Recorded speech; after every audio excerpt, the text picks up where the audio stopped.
Lily's rebirth, and my quote comes from after May's death, after they have the funeral, and she says, "I wanted the river, its wildness. I wanted to strip naked and let the water lick my skin.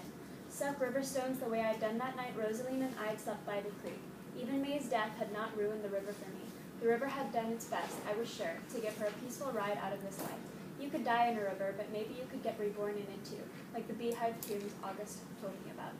And so in the first bit, there's the repetition of the word wanted, which emphasizes Lily's desire. There's also this idea of stripping naked, which is a symbol of vulnerability, innocence, and purity, and that kind of relates back to the first part of the coming-of-age archetype, since it's a start in innocence. So by stripping naked, Lily goes back to the beginning of her archetype, and that, in a way, that kind of shows how she's reborn.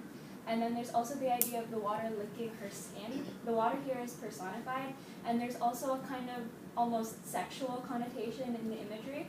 It's very vivid tactile imagery. There's also the idea of sucking river stones, which is a callback of when she pops a stone in her mouth in chapter 2, and she literally sucks the water from it, and that kind of shows this idea of taking life from the river.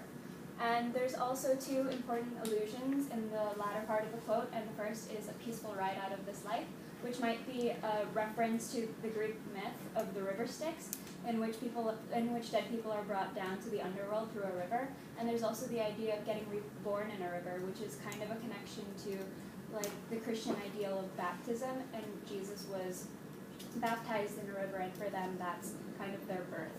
And so the important thing about this is this idea of the river and how it shows both death and life. It shows death in as May died in a river, but it also shows life as it shows Lily's rebirth. And there's also the symbol of the beehive tombs, which also have a similar duality. Earlier in the book, they say that bees swarm before death, which shows that they're kind of an omen of death. But in the same way, they also symbolize rebirth, as the beehive tombs,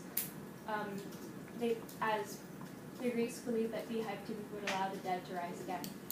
So this shows how death and life are intrinsically linked, and it also emphasizes Lily's connection with nature and how she uses nature to understand this.